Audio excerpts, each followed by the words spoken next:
We are in Genesis 38, really concluding that, and we cannot forget what is going on in the book. That there is indeed a thesis of the book, or a thesis really of the whole Bible presented in the opening chapters of Genesis, really chapters 1 and 2, and that deals with God's glory in His reign. I've said this different ways every single time I introduce this, but there's a reason for that, because there are different ways to articulate the same idea. God's glory in His reign, in creation, in His kingdom.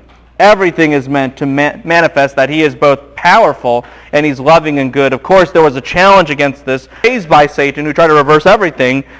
And so God, via the redemption specified in Genesis 3:15, He shows how He will accomplish that glory, and that revolves around preserving a seed which will culminate in an individual who will crush the what? The serpent. And we have seen that preservation and that elimination and focusing of the seed line. We have seen it in Adam and Eve, going down to somebody like Noah, going down to somebody like Shem, going down to somebody like Abraham, and then it was not through Ishmael, but who? Isaac, and it wasn't Esau, but who? Jacob. And now Jacob has how many sons? Let's do that. 12. Everyone's like, good qualifier. And now the question is, which of the 12, right? Which of the 12 will continue this legacy, this promise that is so critical to the resolution of everything in this world? And we said, hey, it's not Reuben. He's the wannabe. And it's not Joseph. He was the target. It's who? Judah. We know that. It is Judah, and that's why the narrative focuses on him. But here we come to this reality that all these guys, and really the entire family of Israel, they're evil. Yes? You have brothers wanting to kill each other. You have total dysfunction and partiality in the family with Jacob. You have problem after problem. But what we are going to see is, as God is going to solidify this line further and show that He is advancing His plan, He is going to turn evil to what? Good. Absolutely. And that builds on the core values, the core theological values that Israel is to have relative to the nations. Israel is a nation that makes an international impact. And so we've seen, hey, there's the Abrahamic covenant and faith. Faith that points to a God who is present and who fights for us. In fact, that's even reflected in the name of what? Israel. And specifically, He's going to fight to turn evil to what? Evil to good. That is what God does. And that is Israel's message all the time to the nations. Yahweh is our God, and we trust in Him. He does it all.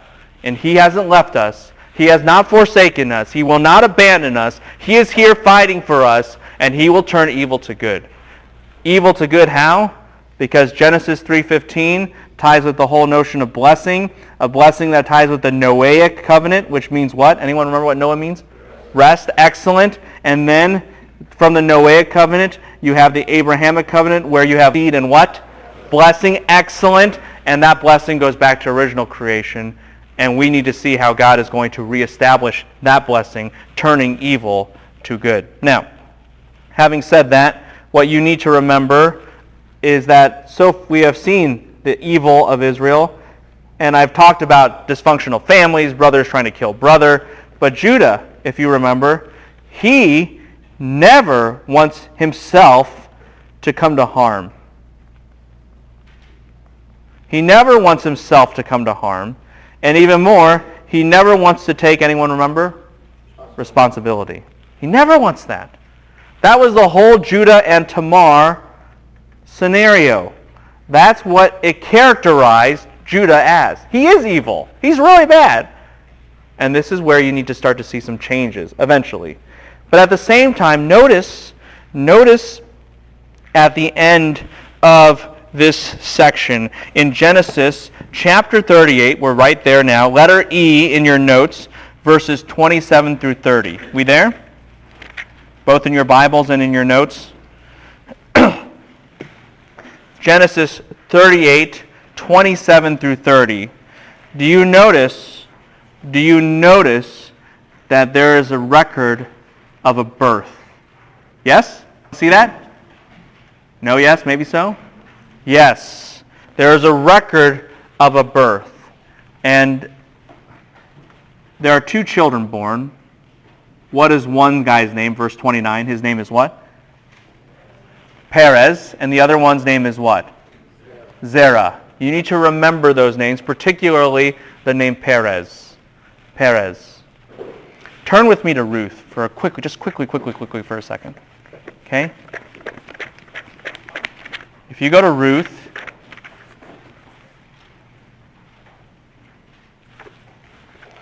chapter 4,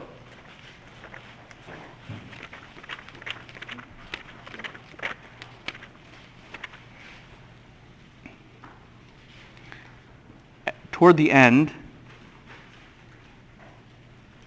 verse 18. These are the what? What does it say in chapter 4, verse 18?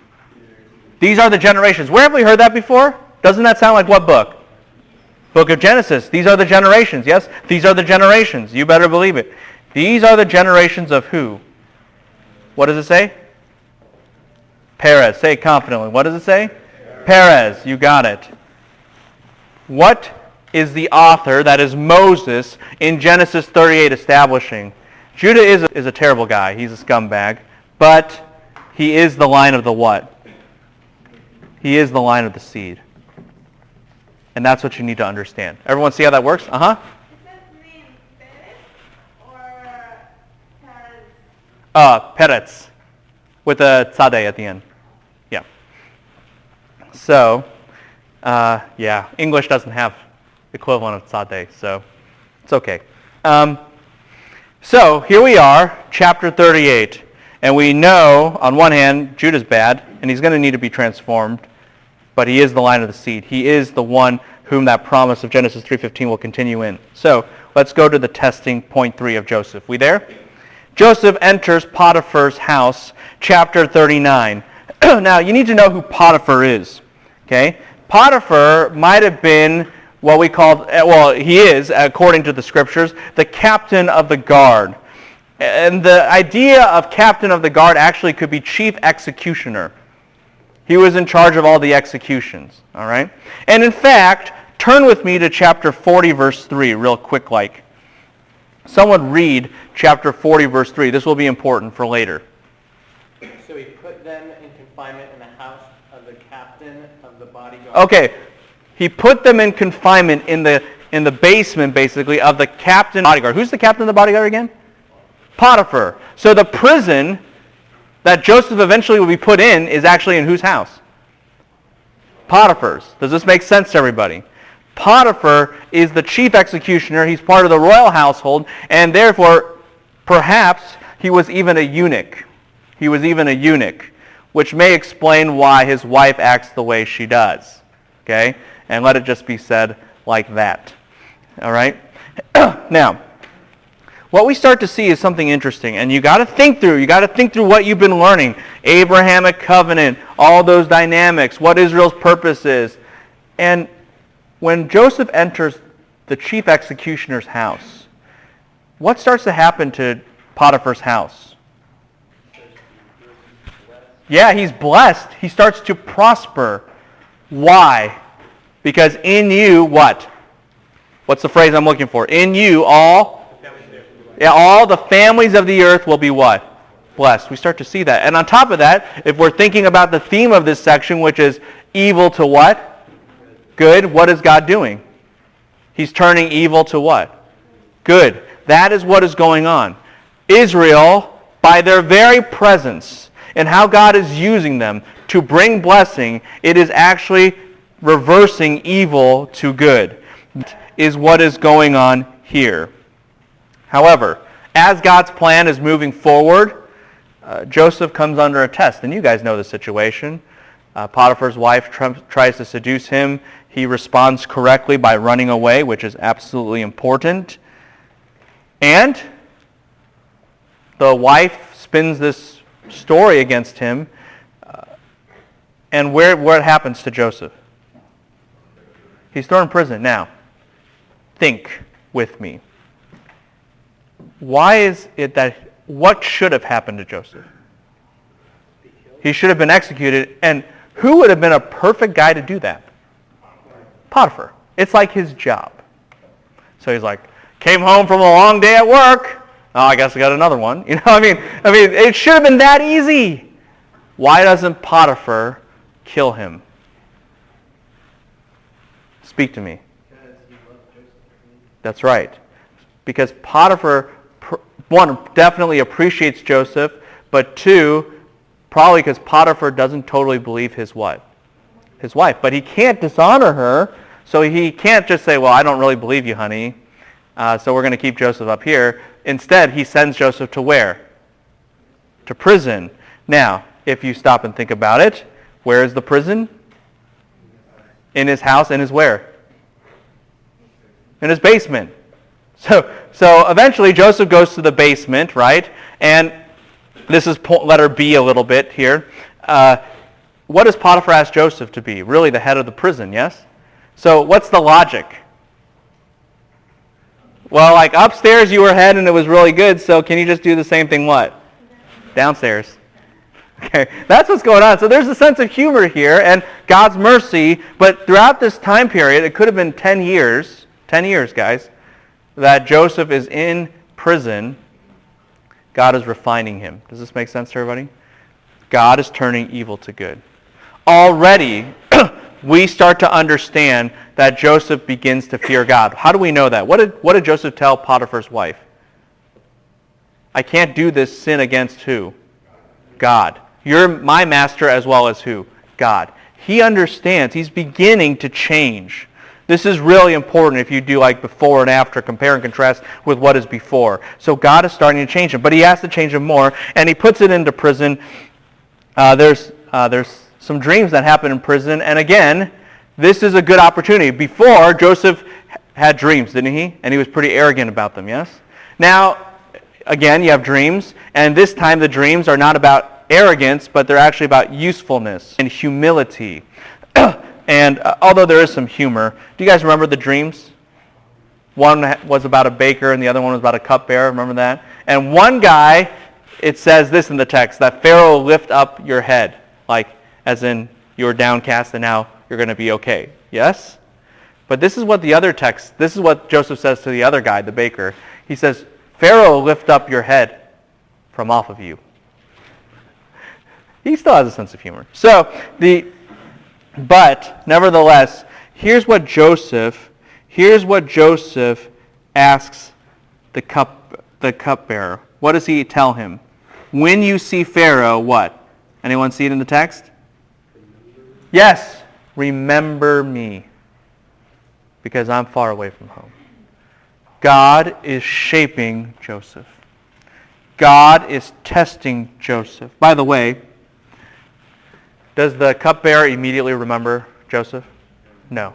God makes Joseph wait more. He's refining him. He refined him in the house of Potiphar. He refined him in his initial stint in prison up to the point of the dreams. And even after the dreams happen, more refining. God is turning evil to what? To good. This is such a critical idea of God refining his people when they're outside of the land. Yeah?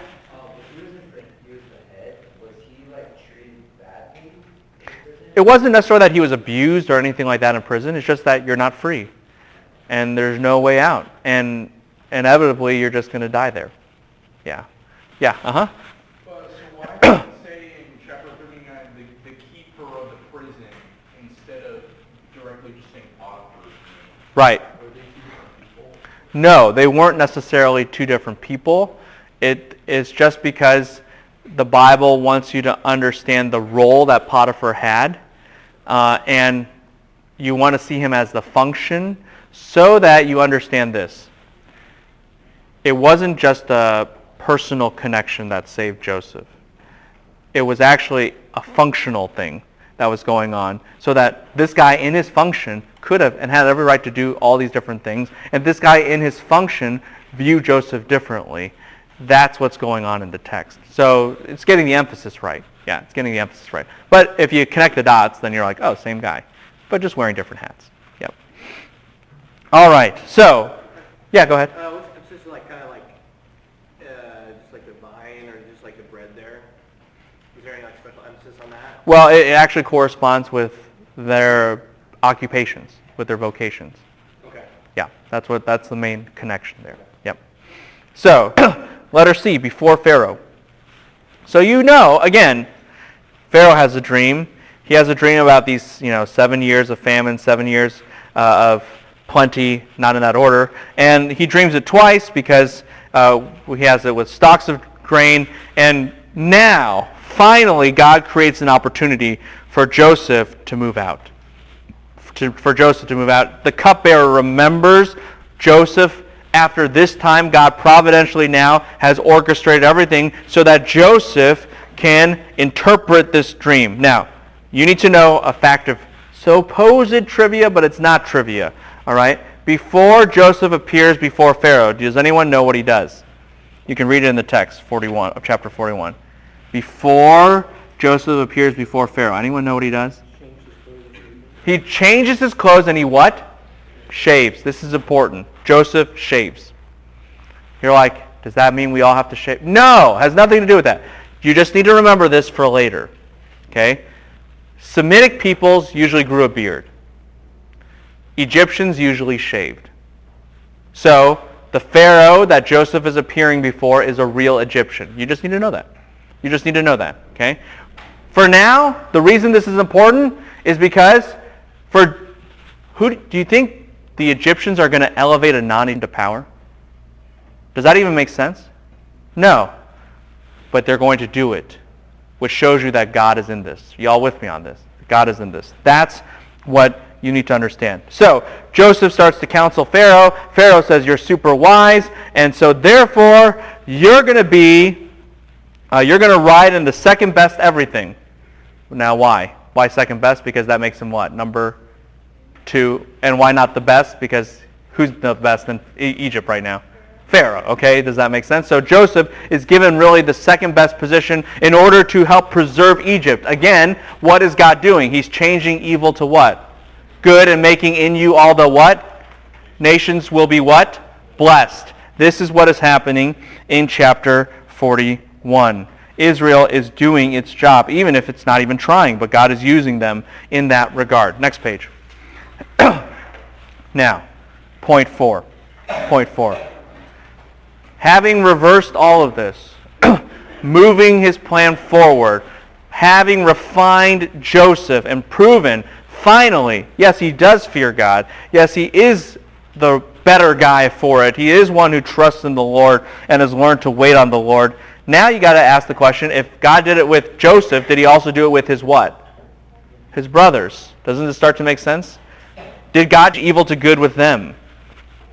So the brothers, they come down to Egypt, and Joseph really does interview all those who want to buy things. Like I said, it might have been all right at this point 10 years, so things really have changed, and Joseph recognizes his brothers, but they don't recognize him. Now, why is Joseph going to accuse them of being spies? You guys know the story. But why does he do that? Think context. He accuses them all of being what? Spies. Why? Well, no. He knows they're not spies. To test them. And who does he ask for particularly? What kid? Which one? Say it out loud with confidence. Benjamin. Why? He's the youngest. Good. This is like Family Feud. Excellent. Reason number 1. What's the other one? He is Jacob's favorite. Just like who was... Why? Because Benjamin is the son of what lady? Rachel. Who was also son of Rachel? Joseph. And remember, what's this whole thing about? Who will be the one who continues the what? The line of the seed. Who's going to be the true firstborn, yeah? Reuben's out, yes? So it's a free-for-all. Everyone wants that. Everyone wants the position. You all with me on this? So they say, let's get rid of who? Joseph. Who would be the next target? Benjamin, yes? Doesn't this make sense? So Joseph is asking about Benjamin because what is he trying to figure out? Did you do the same thing you did to me with who? With Ben. Does this make sense to everybody? That's the test. And and they say, oh, no, we didn't. But they could be what? They could be lying, so he needs to actually physically what? See Benjamin. Does this make sense to everybody? So he says, I'm going to keep one of the guys here as collateral. Anyone know who he puts in prison, by the way? Who does he put? You guys got it. You guys know. Say it with confidence. Simeon. Why? Now that's a good question. Read verse 22 of chapter 42.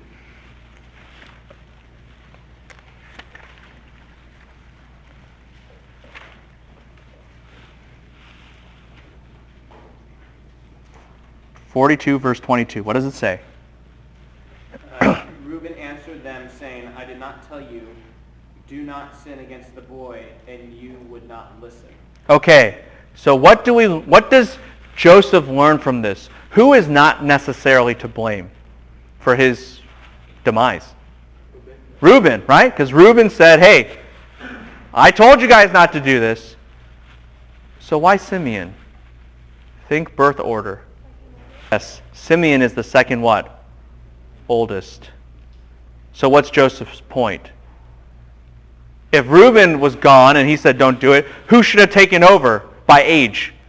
Simeon, and taken control. And he says, Simeon, you failed.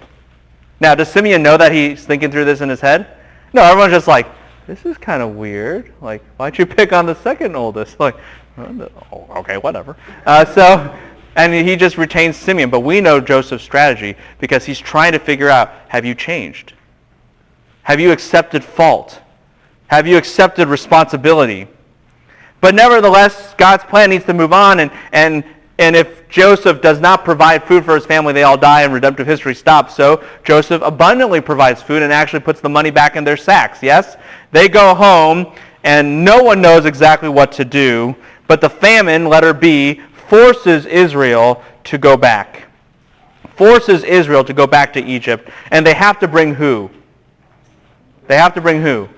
Benjamin. And we know why Joseph wants to see Benjamin, because we know that he wants proof that they've actually changed, that they're different. But they don't know why.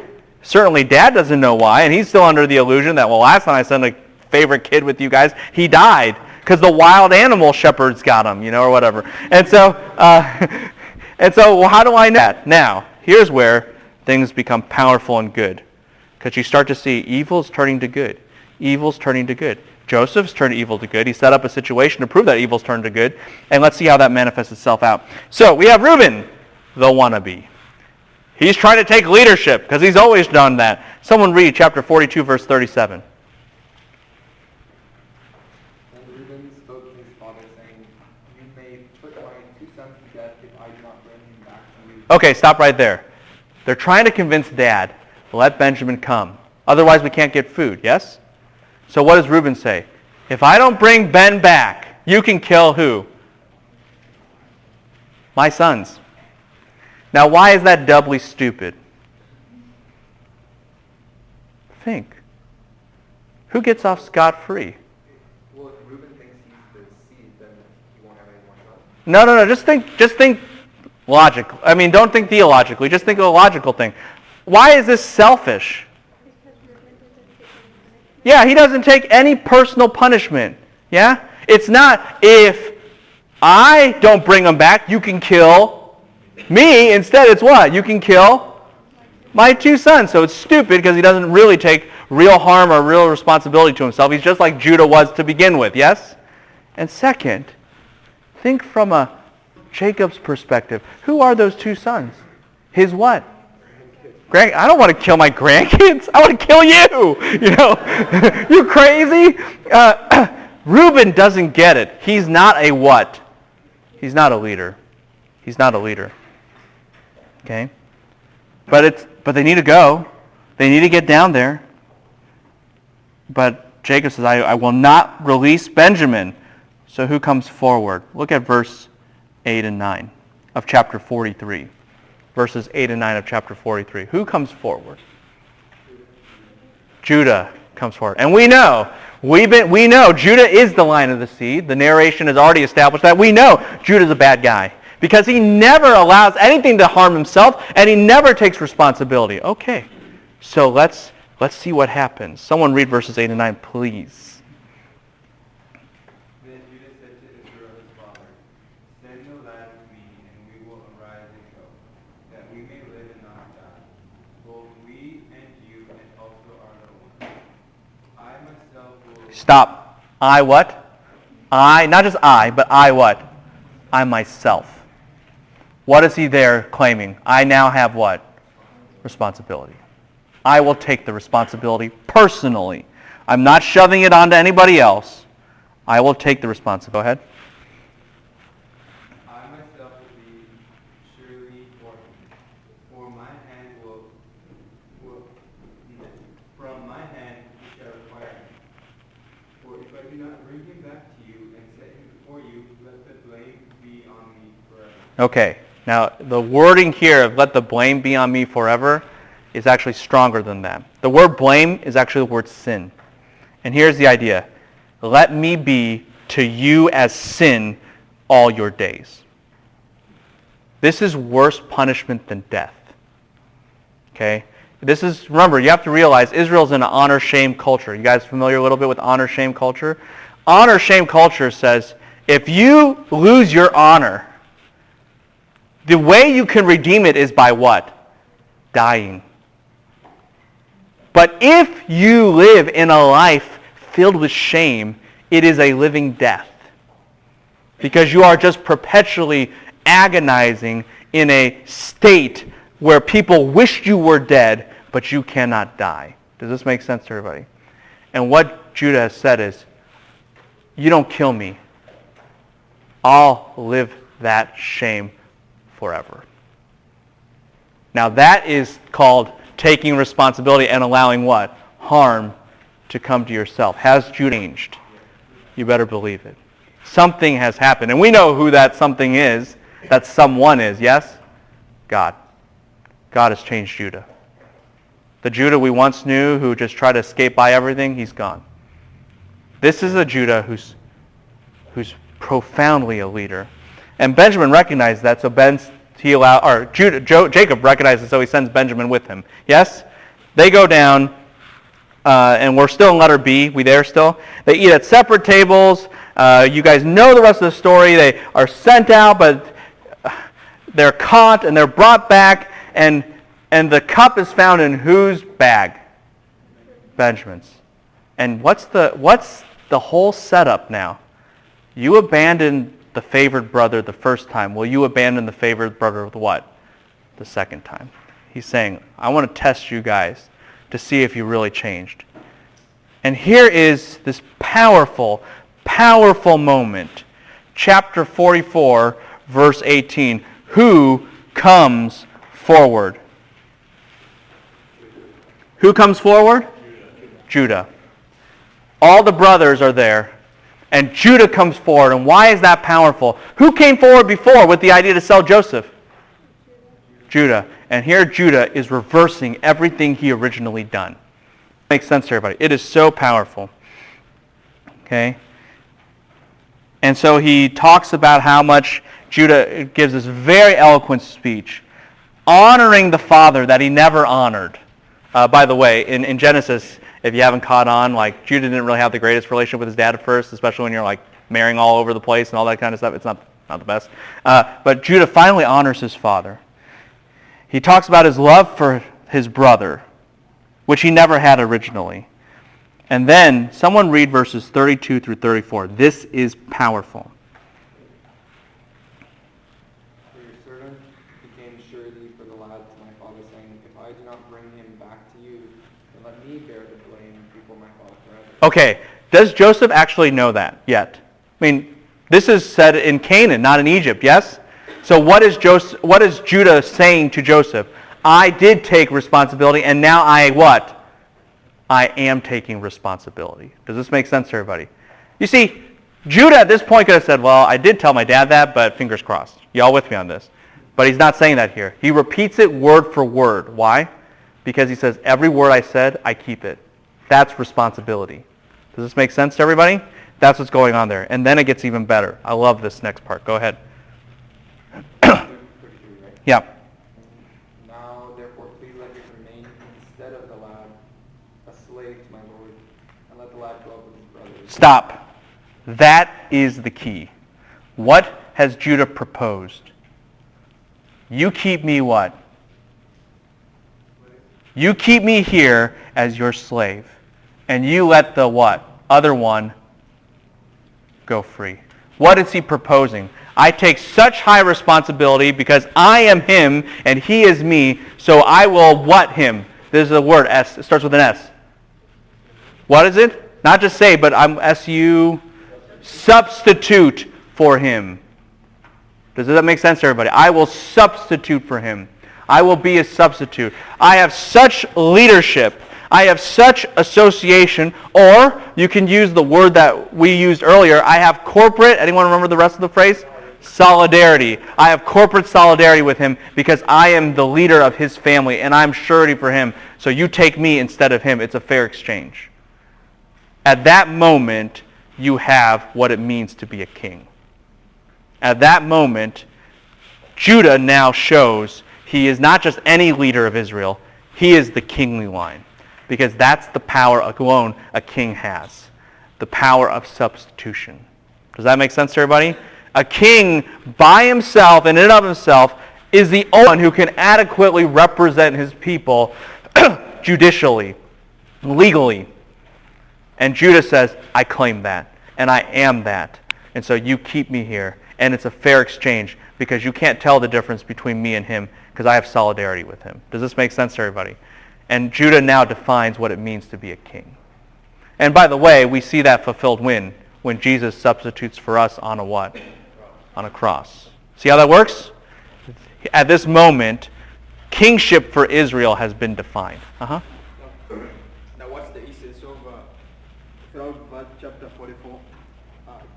Judah refers to Joseph as my Lord, our servant, my servant, your servant, your my Lord, your servant. Now, what does it mean to Joseph? Because Right. like the whole story refers to Judah as a king and Right. Joseph in this case. The reason Judah is referring respectfully to Joseph is because A, he recognizes his power. And for the first time, Judah learns how to respect people, to honor people, to abide in authority. Before, he always was reckless. He did his own thing, played by his own rules, did not ever talk really nicely to anybody. But now he's changed. And that's why that language is there. It shows that he changed. He's different. And he's going to use everything in his power to make himself a slave to save his brother. Yeah, go ahead. Apart from it, can I take another view of the fulfillment of Joseph's dreams or the Oh yeah, that's there too. Oh yeah, that's there too. Absolutely. Yeah. But that actually came a little bit earlier in full force when Joseph's brothers are actually bowing to him. And it says that a little bit earlier in the text. Yeah. Other questions so far? Makes sense to everybody what's going on here? It's a powerful, powerful moment. Next page. So did Judah pass the test? What's the answer? Yes. But don't just focus on Judah. Don't be like, yeah, go Judah! Go who? God. Who made this happen? Who changed somebody so dramatically that at first they would never sacrifice for anybody, never allow themselves to have any responsibility, and now be totally different? Who made that happen? God. Because he's the one who turns what? Evil to good. He really does. And Israel should remember this for the rest of their lives. So he passes the test, and you have this crazy, crazy moment. Chapter 45, what does Joseph say to his brothers? I am what? I'm Joseph. It's like, what? And really, the best illustration I have of this is one time Dr. Varner was telling me about when he watched Star Wars for the first time, really when Star Wars first came out. You see, when it first came out and Darth Vader says what? Luke, I am your father. Now we're like, well, yeah, we know that. Like, there's all the prequel things and and we know, whatever. But back then, when it first came out, people were screaming in the theater, according to Dr. Varner, don't believe him! It's a trick! It's a trap! It's like, it's like things like that. Because This is too crazy to believe. Does this make sense to everybody? And so, the brother you know is dead is actually what? Alive. I'm Joseph. What? Crazy moment. And there's weeping in the household. And the whole household is sensitive to what is going on because they value Joseph so much. And at this moment, Joseph explains all that God is doing. They have passed the test. Evil has turned to good, and it will do so further because even the famine that is against Israel will be used in their favor. Yes? So now they can come down and have provision. And so they go back home, and they tell Jacob, and Jacob believes. That's what the text says. He believes. He has faith. Isn't that cool? Because what were you always supposed to have? Faith. And so that actually happens. And so as this now happens, we see that point 5, they journeyed down to Egypt. Even though Jacob is reluctant to leave the land. Why is he reluctant to leave the land? Because you're not what? You're not supposed to leave. But God tells him, you go, and I'll bring you back. Because do you remember a long, long time ago, God made a promise to Abraham that that his people would wander in a certain land for 400 years, yes? And he'd bring them back. God is going to fulfill that. God is going to fulfill that. And so you see Israel's family, the record of the move. You start to see all their possessions, all their children, and you realize a family of Abraham and Sarah now have become a pretty numerous nation. Y'all with me on this? And so things are moving forward. Letter B, letter C. They settle in Goshen. They settle in Goshen.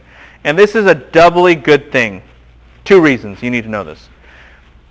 First, it's a rich land. It's a fertile land for their cattle and their vocation. And here's the second.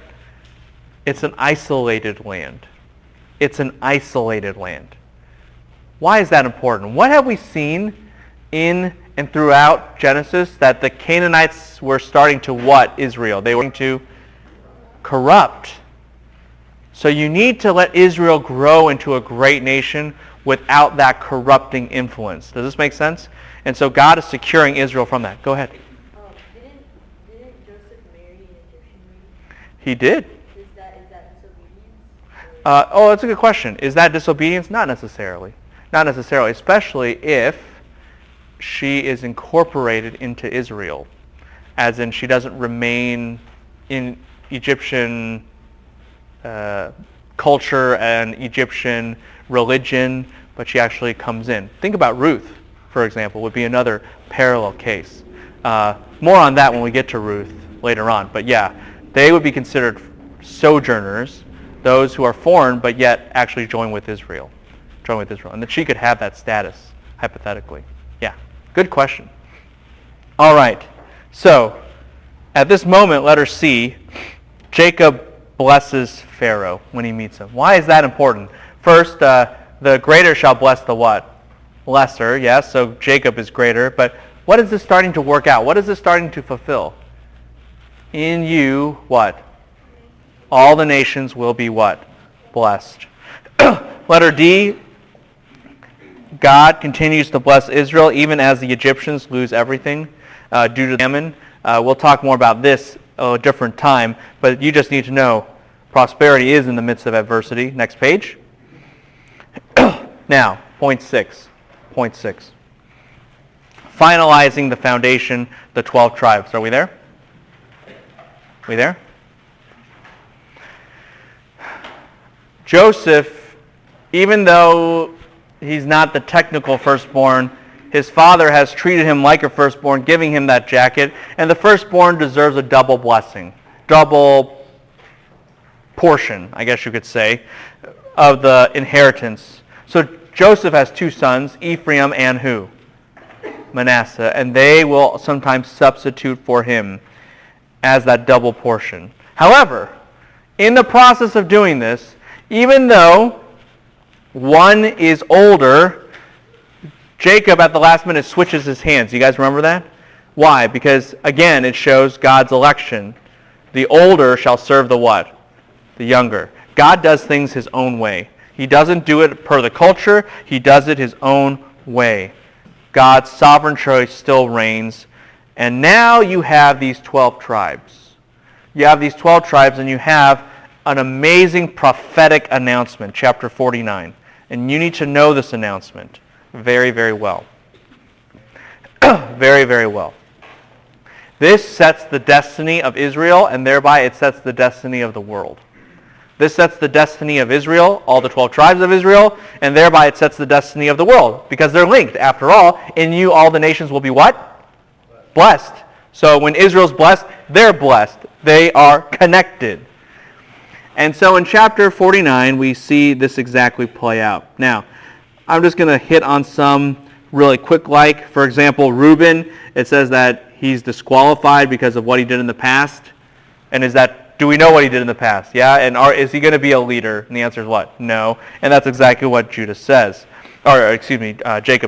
Simeon and Levi. Do you guys remember what they did one time together as brothers?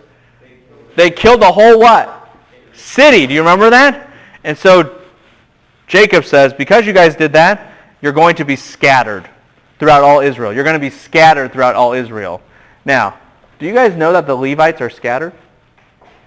You guys remember that a little bit? Maybe you haven't been familiar with that. Because the Levites are of the tribe that the priests come from. Do you remember that? And so the Levites will be scattered in Israel for a good reason. The Levites will be scattered in Israel for a good reason. And so, can you guess? Simeon probably will be scattered in Israel for a what? Bad reason. Okay, for a bad reason. More on that later. But these prophecies do come true. These prophecies do come true. However, you need to know the next one. And this is super important. Judah. Why do you think Judah would be super important to know? Because he's the line of the what? Seed. Yes? And that's exactly where this goes. Genesis 49:10. Someone read, please. And we'll go real slow through this. The scepter shall not depart from Judah, nor the ruler's staff from between his feet. Stop right there. This talks about how perpetual reign belongs to Judah. Okay? Belongs to Judah. Keep going. Until Shiloh comes. Okay. Shiloh. Shiloh means, it's actually from the Hebrew word shalah, where we get the word shalom. Shalom means what? Peace. This is the peace man. This is the one who brings real peace. In fact, this is going to set up for all kinds of references to peace later on in Scripture. For example, you have the Prince of Peace, Sar Shalom. But you have another guy whose name is Shlomo. You know him as Solomon. His name means peace. Does it start to make sense to everybody? This is setting up for all of those iterations culminating and intentionally culminating. They're just trying to point to, intentionally by their names, the concepts of this passage which are only fulfilled in Christ.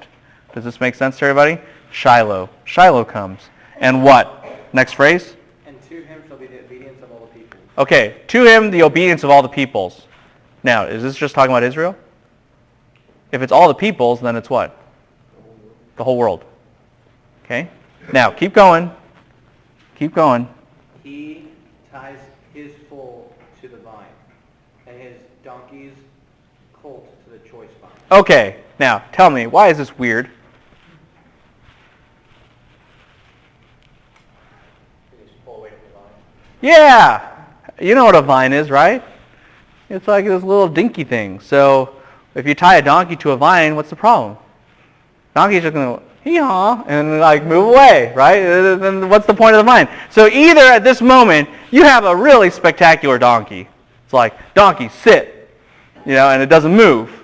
But if the donkey's that obedient, then why do you need to tie him to a what?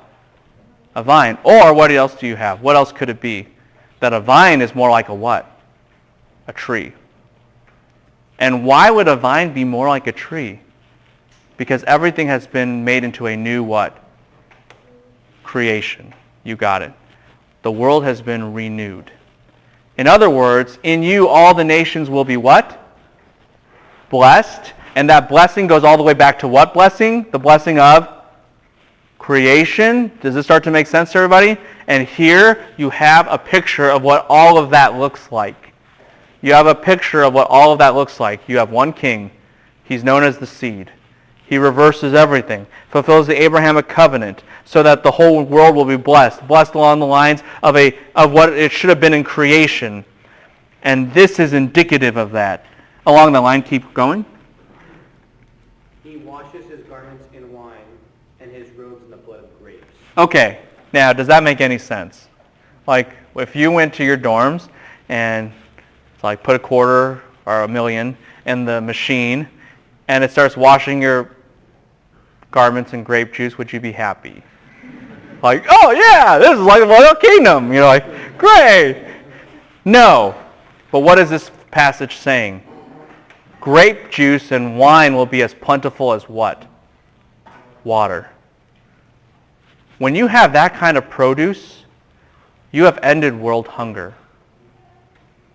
Think about that. You have ended world hunger. When you can just waste juice and wine and not even care about it anymore because it's that plentiful. You can waste food to that point, then what? It's everywhere, yeah? There's no more hunger in the world. There's no more sin and death in this world in that regard. Keep going. His eyes are dull from wine and his teeth are white from milk. Okay, look, if you drink as many gallons of milk from the calf as you can, your teeth don't get whiter. It doesn't happen. But what is the idea? It's as if he could, yes? Which means milk is as plentiful as anything else, yes? Which means that the cattle that produce milk are what? Plentiful. Does this make sense? This is a new creation. This is a real new creation where there's a fertile, beautiful, renewed, rejuvenated world where there is no hunger and there are no problems and there is a rain, and it's brought by who? Who is this? What's his name again in verse 10? What's his name? Say it with me. Shiloh. His name is Shiloh, which means what again? Peace. That is what this promise says. And so at the end of the book, what do we learn? There is a God who will fulfill Genesis 3:15. That goes through the line of Judah, and he really will turn evil to what? To good, via the Abrahamic covenant which provides blessing. Does this make sense to everybody? This is the key prophecy, a major key prophecy of the book. Next page. So having given instruction, Jacob has a funeral, he dies, and all Egypt weeps for Jacob. Why is that important? Because it shows how much they valued Jacob, yes? So they recognize he's a great nation. And they recognize that they were blessed in him. And they recognize that that nation in and of itself was a blessing. And that's why the Egyptians weep. And all of Canaan is very impressed. Like, why would the Egyptians weep for anybody? But it's because they recognize how important Israel is. Joseph has to talk with his brothers, as you know. And what does he tell his brothers? You meant it for evil, but God what? Meant it for good. And we have seen that over and over and over and over and over. That is the key idea. And it's really so fitting that you end Genesis this way, isn't it? Because in the beginning of Genesis, you have the fall. And what is this an assurance of? That even that, too, will be changed to what? To good. Does this make sense to everybody? Did you see the tie-in from beginning to end? But here's how the book technically ends. Joseph, what? He dies. And he's buried where? In Egypt, yes? Why is that a problem? Where are they supposed to be? In their land. I mean, the Abrahamic covenant says three things. What are they? Land, seed, and what? Blessing. So you have to get them back to their land, yes? And that pushes you to the next book, the book of what? Exodus. Good. Have a good day.